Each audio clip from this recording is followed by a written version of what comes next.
You know that feeling, right? You're in a sales call, everything's clicking, and then you hear it. That slight change in their voice. You just know an objection is coming. It's that moment of dread we've all felt. But what if I told you there's a playbook that can turn that exact moment into your biggest opportunity? Well, let's get into it. The classic.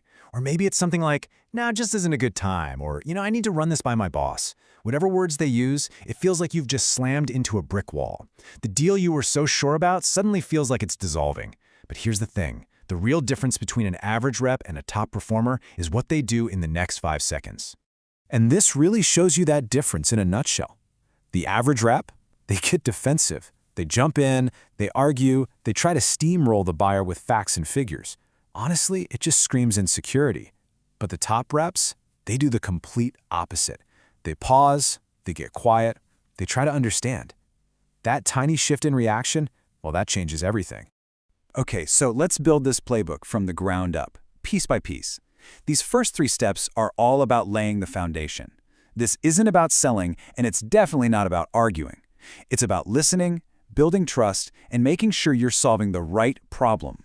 Step 1 sounds almost too simple, but it's critical. Just slow it down. When a top performer hears an objection, they actually pause for longer than at any other point in the conversation. They don't rush. And this does 2 amazing things. First, it gives them a second to actually think. And second, it makes the buyer feel like you're actually hearing them, which is the cornerstone of building trust. Now think of this slide as a giant warning sign, because you have to avoid making assumptions. The average rep hears price, and they immediately launch into a big speech about value. But what if the real problem isn't the price, but the payment terms? You see, a brilliant answer to the wrong question just digs you into a deeper hole. And here's a super simple but incredibly powerful way to clarify without being pushy. It's a technique called mirroring. All you do is repeat the last few words they said, but as a question. The price is too high? It's kind of like a Jedi mind trick. It psychologically prompts them to open up and tell you what they really mean. Here's another fantastic tool for your toolkit. Asking why can sometimes feel a little aggressive, right? It can put people on the defensive. But if you just rephrase it like this, can you help me understand what's causing that concern? The whole vibe changes. It's not you versus them anymore. It's us working on this together. So once you truly understand their concern, you have to validate it. I read that most people go through their lives feeling fundamentally misunderstood. So when you can give your buyer the gift of feeling understood, man, that is like empathy on steroids. Just saying something like, that's a valid concern. It seems like you're feeling pretty torn here. Shows them you're on their side. You get it. All right, so we've built that foundation of trust. Now we can move into the actual strategy. These next 3 steps are where we make the pivot from just understanding the problem to actively, collaboratively solving it. Step 4 is all about cutting through the noise, because sometimes the first objection they give you isn't the real one. This question is pure genius. Think about it. If you say, okay, let's pretend price is no object, and they immediately say, well, the implementation is also a big worry. Bam! You've just found the real blocker. This isolates the true obstacle you need to tackle.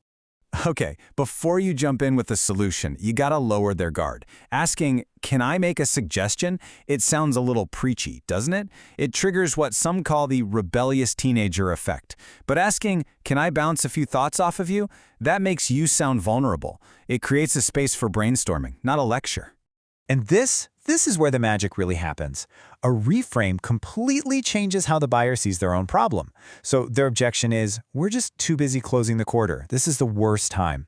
The reframe is, because you're closing the quarter, your team is having higher stakes conversations than ever. This is actually the best time.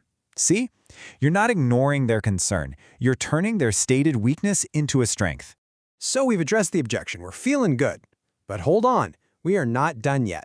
These final 2 steps are absolutely critical to make sure that issue is really, truly gone for good and won't pop back up later to sabotage your deal. The key here is to avoid yes or no questions. A weak question like, does that resolve your concern, makes it way too easy for them to just say yes to be polite, even if they're still not convinced. But that strong, open-ended question, it forces them to really think and confirm that every single piece of their concern has been handled. Remember this, objections that are buried alive never die. Now this is so interesting because it kind of flips what you'd think on its head. You'd assume top performers want fewer questions and objections, right? Nope. They actually encourage them.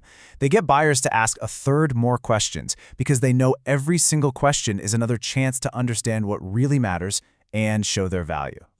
And that leads perfectly into our final step. Once you've handled one objection, you proactively go looking for more.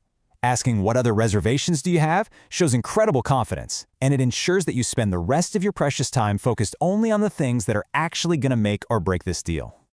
All right, so you've got the 8-step process down. But what about those sneaky objections that don't even sound like objections? Let's do a quick bonus route and spot 4 big red flags that are often hiding in plain sight. First up, what we're calling the false positive. You know these calls. Everything is great, awesome, amazing. It feels fantastic, right? Well, it's usually not. If your buyer isn't raising any real issues or asking you tough questions, they're often just being polite. They've probably already decided it's a no, and they're just trying to get off the phone nicely. And if you don't believe me, just look at the data. This is wild. Lost deals actually have a positive sentiment score that's nearly 13% higher than deals that were won. That means a call that feels too good to be true probably is. All that positive language without any real substance is a huge red flag. Next up, the silent killer. This one's pretty simple. If your prospect doesn't ask a single question, they are not engaged, period. Silence is not agreement, it's apathy. A buyer who's actually thinking about making a purchase will always have questions. A no-question call is one of the worst signs you can get. Now, the window shopper can be a bit tricky. If a competitor comes up early in the conversation, that can actually be a good thing. It means they're serious. But if they suddenly bring up a competitor late in the game, that's a bad sign. It means you haven't given them what they need, and now they're shopping around. And that causes win rates to drop by 20%. And finally, we have the technologist. This is that person who gets totally obsessed with every little feature, wanting to know about every nut and bolt.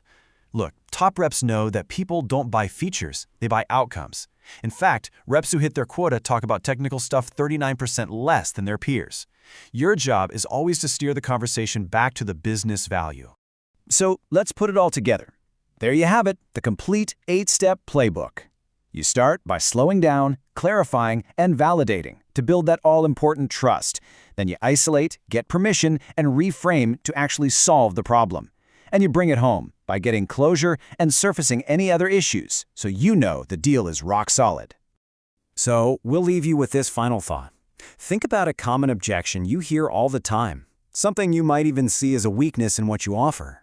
Now, using that reframing technique, how could you turn that weakness into your customer's biggest strength? Because that little shift in thinking, that's what separates the best from the rest.